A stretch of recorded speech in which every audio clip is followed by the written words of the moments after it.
গণতন্ত্ৰৰ সৰ্ববৃহৎ উৎসৱলৈ মাজত মাথো এটা দিন আৰু তাৰে প্ৰাক্ষণত গুৱাহাটীত যিসকল লোক কৰ্মৰত অসমৰ বিভিন্ন প্ৰান্তৰ সেইসকল লোক নিজ ঘৰলৈ ভোটদান সাব্যস্তৰ বাবে ঘৰমুখী হৈছে।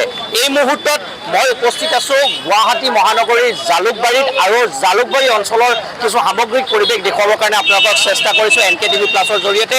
এয়া হৈছে জালুকবাৰীৰ সামগ্ৰিক পৰিৱেশ।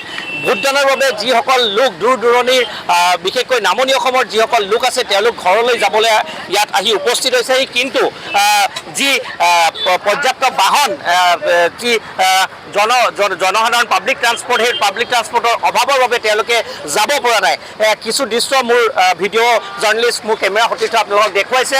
এনেদৰে যি সামগ্ৰী কঢ়িওৱা যিসমূহ বাহন আছে সেই বাহনসমূহত তেওঁলোকে এনেদৰে যাব লগা হৈছে, নিজ ঘৰলৈ যাব লগা হৈছে আৰু বিভিন্ন দেখা গৈছে যে এইসকল লোকে অত্যন্ত কষ্টৰে এনেদৰে এইসমূহ বাহনত তেওঁলোকে ঘৰমুখী হ'ব লগা হৈছে। মই কিছু কথা পাতিবৰ কাৰণে চেষ্টা কৰিম। ক'লৈকে যাব আপুনি? গোৱালপাৰা। গোৱালপাৰা গাড়ী পাইছে নাই পোৱা? গাড়ী পাইছোঁ, 350 টকা লৈছে। কিমানকে লৈছে? 350। এইখনতো মানুহ নিয়া গাড়ী নহয়। নহয়, বাছ নাই, বাছ 800 টকা লাগবতো, 800,000 টকা লাগব। যাম আমি, যাবতো লাগব। চৰকাৰত বাছ দিব লাগে। বাছৰ অভাৱ হৈছে। বাছ নাই, বাছ নাই। হয় হয় হয়। এয়া আছিল এগৰাকী ব্যক্তি। মই কিছু দৃশ্য আপোনালোকক দেখুৱালোঁ NKTV প্লাছৰ জৰিয়তে। এনেদৰে বহুত বাহন, যিসমূহ বাহনত আচলতে সামগ্ৰী কৰোৱা হয় সেইসমূহ বাহনত আচলতে এনেদৰে মানুহ ঘৰমুখী হোৱা পৰিলক্ষিত হৈছে। বিভিন্ন ঠাইৰ ইতিমধ্যে উল্লেখ কৰিছোঁ যে নামনি অসমৰ যিসমূহ ঠাই আছে সেই ঠাইসমূহলৈ সেইসকল লোক ইতিমধ্যে এনেদৰে বাহনসমূহত গৈ থকা পৰিলক্ষিত হৈছে। মই কিছু দৃশ্য এটা কথা মই জানিবৰ কাৰণে চেষ্টা কৰিম। দাদা, আপুনি ক'ৰ হয়? মোৰ ভোকো হয়। বকো হয়। দেখা গৈছে যে জালুকবাৰী এই অঞ্চলত যথেষ্ট ভিৰ হৈছে, মানুহ যাবলৈ কাৰণে বাহন নাই, কি ক'ব? এই ক্ষেত্ৰত হিমন্ত ছাৰক অনুৰোধ জনাওঁ যে এনেকুৱা যেন আন দৃশ্যত নহয়, সেয়ে আৰু মানুহবিলাক যাবলৈ অসুবিধা হৈছে, বাছসমূহ অধিগ্ৰহণ কৰিছে। বাছবিলাক আজি নিয়া নাই, বকৰ মানুহ নিয়া নাই, থুপবেৰাত নিয়া নাই, ডাইৰেক্ট গোৱালপাৰা লৈ গৈছে। এনেকুৱা দিনটো নহয় সদায়। এই ক্ষেত্ৰত চৰকাৰক কিছু দাবী জনাবলৈ ইচ্ছা আছে। ভাড়াৰ ক্ষেত্ৰতো যথেষ্ট, ভাড়া ক্ষেত্ৰতো যথেষ্ট 500 টকা লৈছে আজি।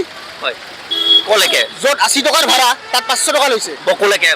হয় হয়। এতিয়া আপুনি যাব পৰা নাই? মই আহিছোঁ, আহাতে আহিছোঁ মই 300 টকাত, এতিয়া যোৱাটো সময়ত 500 টকা লাগে। এতিয়া যাব পৰা নাই? যাব পৰা নাই। কি ক'ব এই ভাড়াক লৈ নিয়ন্ত্ৰণৰ ক্ষেত্ৰত পৰিবহণ বিভাগ? আৰু নিয়ন্ত্ৰণৰ পৰিৱেশ মানে এইটো চৰকাৰে হাতত ল'ব লাগে।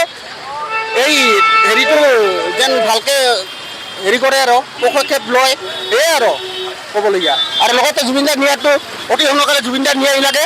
হিমন্ত বিশ্ব শৰ্মাৰ চৰকাৰক কৈছোঁ।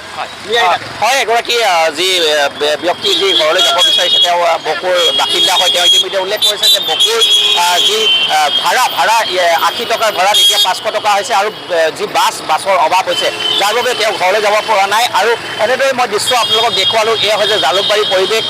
জালুকবাৰীত এক যি ভিৰৰ যি পৰিৱেশ পৰিলক্ষিত হৈছে, মানুহ যথেষ্ট আছে, কিন্তু ঘৰলৈ যাবলৈ তেওঁলোকে যি ভোটদান সাব্যস্ত কৰিবৰ কাৰণে ভোটদান সাব্যস্ত কৰাৰ বাহনৰ অভাৱ যথেষ্ট ঘটিছে। ইয়াৰ কাৰণ হৈছে যে চৰকাৰী যি চৰকাৰৰ তৰফৰ পৰা বিভিন্ন নিৰ্বাচন ঠাইলৈ বাছসমূহ অধিগ্ৰহণ কৰা হৈছে। তাৰ লগতে দেখা গৈছে যে কিছু বাছ আজি চলাচল কৰা নাই, আজি বাছসমূহৰ চলাচল বন্ধ কৰি দিয়া হৈছে, যাৰ বাবে যাত্ৰীসকল বা যিসকল সাধাৰণ লোক আছে লোকসকল যথেষ্ট অসুবিধাত পৰা পৰিলক্ষিত হৈছে।